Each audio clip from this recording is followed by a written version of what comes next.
Hello, నేను miss రావు. రజతోత్సవానికి ready అవుతుంది BRS party.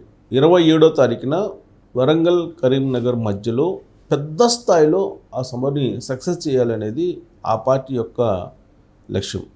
అందుకే సన్నాహ సమావేశాలను పెడుతూ ఉన్నారు. ఈ సందర్భంగా కవిత గారు అనేక ప్రాంతాలకు వెళుతున్నారు. ఆ సభ గురించి చెప్తూ ఉన్నారు. ఎట్ ద సేమ్ టైం ఇప్పుడున్నటువంటి ప్రభుత్వాన్ని టార్గెట్ చేస్తూ తన గురించి తాను ప్రొజెక్ట్ చేసుకునేటువంటి ప్రయత్నం చేస్తూ ఉన్నారు. కేసీఆర్ గారు అంత మంచిదాన్ని కాదు, కేసీఆర్ గారు అంత మంచితనం తనలో లేదు, నేను రౌడీ ఎలిమెంట్ అనే యాంగిల్లో ఆవిడ ప్రొజెక్ట్ అవుతున్నారు తనకై తానుగా. పైగా ఈమె లిక్కర్ స్కామ్లో తీహార్ జైలుకి వెళ్ళొచ్చిన తర్వాత కేసీఆర్ గారి గురించి ఆవిడ చెప్పినటువంటి మాట ఏంటంటే, తనకు తాను ప్రొజెక్ట్ చేసుకుంటూ డాటర్ ఆఫ్ ఫైటర్ అనేటువంటి హోర్డింగ్స్ కూడా అప్పుడు పెట్టారు. ఎప్పుడు తీహార్ జైలు నుంచి కవిత విడుదలై వస్తున్నటువంటి సందర్భంగా డాటర్ ఆఫ్ ఫైటర్ అని చెప్పి శంషాబాద్ నుంచి హైదరాబాద్ వరకు అనేక హోర్డింగ్స్ పెట్టారు. అలాగే ఢిల్లీలో కూడా పెట్టినట్టున్నారు అప్పట్లో. అప్పటి నుంచి కవిత గారు ఎలివేట్ అవుతూ వస్తున్నారు రాజకీయంగా. ఆవిడ తీహార్ జైలు నుంచి వచ్చిన తర్వాత ఫామ్ హౌస్కి వెళ్ళారు. ఫామ్ హౌస్కి వెళ్ళిన సందర్భంగా అక్కడ కేసీఆర్ గారు తన బిడ్డ తీహార్ జైల్లో ఉండి వచ్చినటువంటి క్రమంలో ఆ మీద సానుభూతితో పాటు ప్రేమ, అభిమానం అన్నీ కలగలిపిన భావాన్ని వ్యక్తం చేశాడు. అంతేకాదు, పార్టీలో ఎవరైనా కష్టపడ్డారు అని అంటే తీహార్ జైలుకి వెళ్ళి కవిత మాత్రమే కష్టపడ్డారు అనేటువంటి యాంగిల్లో కేసీఆర్ గారు ఇప్పుడు ఆలోచిస్తున్నారు అనేది కూడా వినిపిస్తుంది. అందుకే ఇప్పుడు రాబోయేటువంటి రోజుల్లో బీఆర్ఎస్ పార్టీలో ఎవరు కీలకం కాబోతున్నారు. రీసెంట్ వరకు కూడా మనకి హరీష్ రావు గారు అలాగే కేటీఆర్ గారు కనిపించారు అధికారంలో ఉన్నప్పుడు. వాళ్ళిద్దరి మధ్య ఒక ప్రచండ యుద్ధం అనేది క్రియేట్ చేసేవాళ్ళు, క్యాడరే క్రియేట్ చేసేవాళ్ళు, లేదంటే జనరల్గా అలాంటి చర్చ జరిగేది. ఎవరు రెండో ప్లేస్ ఎవరు అనేది, కేసీఆర్ గారి తర్వాత ఎవరు అనే దాని మీద బాగా చర్చ జరిగేది. ఒక సందర్భంలో అయితే హరీష్ రావు గారు అని చెప్పి టాక్ వచ్చింది, ఆ తర్వాత కేటీఆర్ గారు అని టాక్ వచ్చింది. మొత్తం మీద కేసీఆర్ గారు కేటీఆర్ గారికి మంచి ప్రాధాన్యత ఇచ్చారు. ఆయన 2023 అసెంబ్లీ ఎన్నికల్లో లీడ్ చేసేటువంటి అవకాశం కూడా ఇచ్చారు. కేటీఆర్ గారు అప్పటికే దూసుకు వెళ్తున్నారు. అన్ని రకాలుగా ఆయన రాజకీయ పరంగా కానీ, పరిపాలన పరంగా కానీ, లేదా పార్టీల సంస్థాగత మార్పుల విషయంలో కానీ ప్రతి దాంట్లో కూడా కేటీఆర్ గారి మార్క్ కనిపించింది.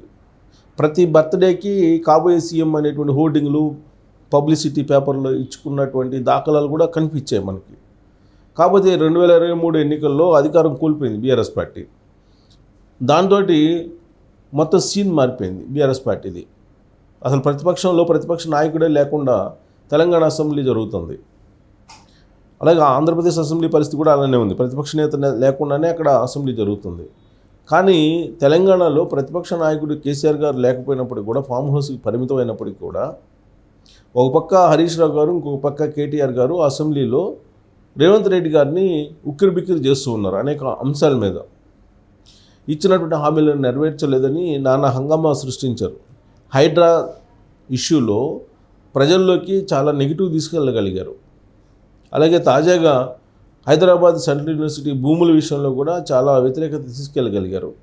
అవి ఫేక్ వీడియోలా, నిజమైనటువంటి వీడియోలా అనేది పోలీసులు విచారణ చేస్తున్నారు. కాకపోతే ఆ వీడియోలన్నీ స్ప్రెడ్ అయిపోయినాయి, సోషల్ మీడియాలోకి వెళ్ళిపోయినాయి, ప్రజల్లోకి వెళ్ళిపోయినాయి, తెలంగాణ సమాజంలోకి దూసుకు వెళ్ళాయి ఆ వీడియోస్. దాంతో వ్యతిరేకత అనేది సహజంగా ప్రభుత్వం మీద వస్తుంది. కాకపోతే ఆ వ్యతిరేకత బీఆర్ఎస్ పార్టీ వైపు మొగ్గు చూపుతుందా, లేదంటే బీజేపీ వైపుకి వెళ్ళిపోతుందా, ప్రభుత్వం మీద ఉన్నటువంటిది వ్యతిరేకత అనేది ఒక పెద్ద చర్చ. ఇప్పుడు తాజాగా ఒక సర్వే సంస్థ కూడా సర్వే చేసింది. ఆ సర్వే ప్రకారం బీఆర్ఎస్ పార్టీకి ఉందని చెప్పి చెప్తుంది. కానీ బట్ ఆ సర్వేలో చాలా క్లియర్గా యూత్ అంతా ఇవాళకి కూడా బీజేపీకి ఉన్నారని చెప్పి ఇచ్చింది.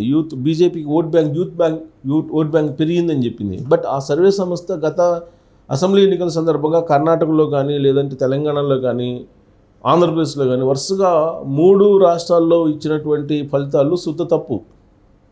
కాకపోతే 27వ తారీఖున జరిగే రజతోత్సవాన్ని విజయవంతం చేసుకునేందుకు ఒక సర్వేని మార్కెట్లోకి వదిలేరు. ఆ సర్వే ప్రకారం ఏంటంటే మళ్ళీ బీఆర్ఎస్ పార్టీ రాబోతుంది అనేటువంటి ఒక క్రియేషన్ తీసుకురాగలిగారు.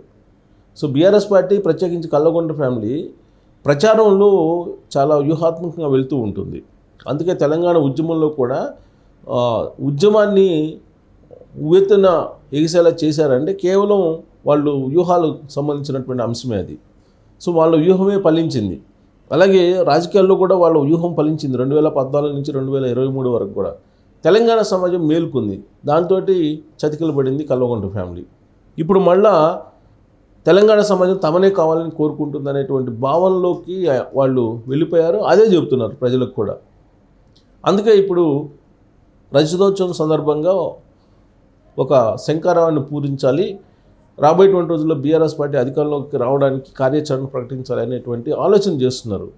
ఈ క్రమంలో ఫామ్ హౌస్లో ఉన్నటువంటి కేసీఆర్ గారు బీఆర్ఎస్ పార్టీకి సంబంధించినటువంటి కీలక పగ్గాలు కవితకి అప్పచెప్పాలి, కవిత గారికి అప్పచెప్తే కనుక తెలంగాణ సమాజం యాక్సెప్ట్ చేస్తుంది, జైల్లోకి వెళ్ళి వచ్చినటువంటి వాళ్ళు ముఖ్యమంత్రులు అయ్యారు కాబట్టి కవితకి సానుభూతి ఉంటుంది తెలంగాణ సమాజంలో అనేటువంటి అభిప్రాయంతో ఆయన ఉన్నారని తెలుస్తోంది. ఆయన కూడా ఈ మధ్యకాలంలో కొన్ని సర్వేలు చేయించుకున్నారని చెప్పి కూడా తెలుస్తుంది. ఆ సర్వేల ప్రకారం ఏంటంటే ఓట్ బ్యాంక్ ఏదో బీఆర్ఎస్ పార్టీకి పెరిగిందని చెప్పి ఆ పార్టీ అంచనా వేసుకుంటుంది. విచిత్రమైన పరిణామం ఏంటంటే బీజేపీ వాళ్ళు కూడా సర్వే చేసుకున్నారు. బీజేపీ వాళ్ళు కూడా వాళ్ళు తమ పార్టీకి మెరుగైనటువంటి ఓట్ బ్యాంకు పెరిగింది అని చెప్పి వాళ్ళు అనుకుంటున్నారు. కాంగ్రెస్ పార్టీ ఏమనుకుంటుంది, గ్రామీణ ప్రాంతాల్లో కాంగ్రెస్ పార్టీ బలంగా ఉంది, ఇప్పుడు అర్బన్ ప్రాంతాల్లో కూడా బలపడ్డాము, ఈ 10 నెలలు దాదాపుగా సంవత్సరం 5 నెలలు అయింది కదా.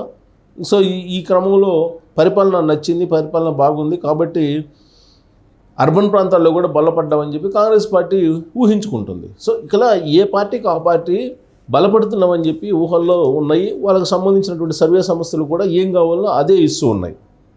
కాంగ్రెస్ పార్టీ ఏం చెప్తుంది, కులగణన భారతదేశంలో ఏ రాష్ట్రంలో చేయని విధంగా తెలంగాణలో చేశాం కాబట్టి అందరూ మొగ్గు చూపుతున్నారు కాంగ్రెస్ పార్టీ వైపు అనేది వాళ్ళు భావిస్తున్నారు. బీఆర్ఎస్ పార్టీ ఏముంటుంది, రేవంత్ రెడ్డి గారి ప్రభుత్వం అట్టర్ ఫెయిల్యూర్ అయిపోయింది కాబట్టి బీఆర్ఎస్ పార్టీ మళ్ళీ అధికారంలోకి వస్తుంది, అధికారం రావడానికి సిద్ధంగా ఉంది, ప్రజలందరూ కల్లగొండ ఫ్యామిలీ వైపు చూస్తున్నారనేది వాళ్ళ యొక్క భావన.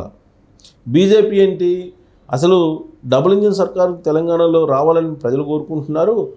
ఒకవేళ అది వస్తే కనుక అప్పుడు తెలంగాణ బహుజన సమాజం ఏర్పడుతుంది, దాన్ని కోరుకుంటుంది తెలంగాణ సమాజం వాళ్ళు అనుకుంటున్నారు. సో మొత్తం మీద ఎవరికి వాళ్ళే హోప్స్ పెంచుకున్నారు తెలంగాణ రాష్ట్రం మీద. అయితే బీఆర్ఎస్ పార్టీ సంస్థాగతమైనటువంటి మార్పులు భారీగా చేయబోతుంది ఈ రజతోత్సవ సభ వేదికగా అని చెప్పి తెలుస్తుంది. సెక్రటరీ జనరల్ అనేటువంటి పదవిని కవితకి ఇవ్వడం ద్వారా ఆ పార్టీని కొత్త చట్రంలోకి తీసుకెళ్ళిపోవాలి, కొత్త నాయకత్వాన్ని చూపించాలనే ప్రయత్నం చేస్తుంది. ఈవెన్ తమిళనాడులో కూడా స్టాలిన్, కనిమొళి వీళ్ళందరూ మనకు కనిపిస్తూ ఉంటారు. డిఎంకే తరహా సంస్థాగత నిర్మాణం ఉండాలని చెప్పి అక్కడ చెన్నై వెళ్ళి ఆ మధ్యకాలంలో బీఆర్ఎస్ పార్టీకి సంబంధించినటువంటి కల్లగొండ ఫ్యామిలీ స్టడీ కూడా చేస్తుంది. కాబట్టి రాబోయేటువంటి రోజుల్లో కవితకి కీలకమైనటువంటి పదవి ఇవ్వడం ద్వారా బీఆర్ఎస్ పార్టీని బలోపేతం చేయాలనేటువంటి ఆలోచన ఫామ్ హౌస్లో ఉన్నటువంటి కేసీఆర్ గారు చేస్తున్నట్టు తెలుస్తుంది. ఆ మేరకు సంకేతాలు కూడా ఆయన ఇచ్చారని కూడా వినిపిస్తుంది క్యాడర్లో. వాస్తవంగా తెలంగాణ జాగృతి అనేటువంటి సంస్థను నడుపుతున్నారు కవిత గారు. ఇప్పుడు బీఆర్ఎస్ పార్టీలో తెలంగాణ అనేది లేదు. తెలంగాణ లేనటువంటి బీఆర్ఎస్ పార్టీకి మనుగడ ఉండదు రాజకీయంగా అనేది కాంగ్రెస్ ఆల్రెడీ బీఆర్ఎస్ పార్టీలోనే చాలామంది చెప్తున్నారు. కాంగ్రెస్ పార్టీ కూడా అనేక సందర్భాల్లో అలాంటి విమర్శ కూడా చేసింది. కాంగ్రెస్ పార్టీ చేస్తున్న విమర్శలు ఏంటంటే తెలంగాణతోటి తెగదింపులు చేసుకుంది బీఆర్ఎస్ పార్టీ. కారణం ఏంటంటే తెలంగాణ అనేటువంటి పదవులు లేకుండా చేశారు కాబట్టి కల్లగొండ ఫ్యామిలీ తెలంగాణతోటి తెగదింపులు చేసుకున్నారు, మనకు సంబంధం లేదు ఆ ఫ్యామిలీతో, అది బీహార్ ఫ్యామిలీ అని చెప్పి రేవంత్ రెడ్డి గారు చెప్తున్నారు. సో ఇప్పుడు తెలంగాణ పదం అనేది ఉండాలి అంటే తెలంగాణ ఏదైతే స్వచ్ఛంద సంస్థగా నడుపుతూ ఉన్నారో తెలంగాణ జాగృతి అనేది దాన్ని పార్టీ కింద కన్వర్ట్ చేయాలి అనేటువంటి ఒక ఆలోచన కవిత గారు చేస్తున్న క్రమంలో బీఆర్ఎస్ పార్టీనే క్లోజ్ చేసేసి విలీనం చేసేసి మళ్ళీ టీఆర్ఎస్ పార్టీని తీసుకురావాలనేటువంటి ఆలోచన కూడా ఇప్పుడు కేసీఆర్ గారు చేస్తున్నారు. అది సాధ్యం కాకపోతే కనుక తెలంగాణ జాగృతినే పార్టీ కింద కన్వర్ట్ చేసేసి కవితకి బాధ్యతలు అప్పచెప్పాలి, బీఆర్ఎస్ పార్టీని విలీనం చేయాలి అనేటువంటి ఆలోచన కూడా ఇంకోటి జరుగుతున్నట్టు తెలుస్తుంది. సో అదే కనుక జరిగితే కనుక కవిత రాబోయేటువంటి రోజుల్లో బీఆర్ఎస్ పార్టీని నడపడానికి ఆమెకి అవకాశం ఉంది, ఆ పగ్గాలు కూడా ఆమెకే అప్పగించేటువంటి అవకాశం ఉంది అని చెప్పి ఇప్పుడు తాజాగా చర్చ జరుగుతుంది. ఇలాంటి పరిస్థితుల్లో అటు అన్నా చెల్లెల మధ్య ఒక కోల్డ్ వార్ అయితే పార్టీలో జరుగుతుంది అనేది సర్వత్రా వినిపిస్తుంది. మరి ఆ కోల్డ్ వారు రజతోత్సవ సభలో కనిపించే అవకాశం ఉందా? అక్కడ ఫామ్ హౌస్కు సంబంధించినటువంటి తీర్మానాలు చేసేటువంటి ఛాన్సెస్ ఉంది కాబట్టి ఆ వేదిక మీదనే కవితకి పదోన్నతి అనేది ఉంటుందా అనేటువంటి చర్చ జరుగుతున్నటువంటి క్రమంలో మరి కవిత గారికి పగ్గాలు అప్పచెప్తే పార్టీ పగ్గాలు ఆవిడ లీడ్ చేసే అవకాశం ఉందా అనే దాని మీద మీరు కామెంట్ చేయొచ్చు. Thank you.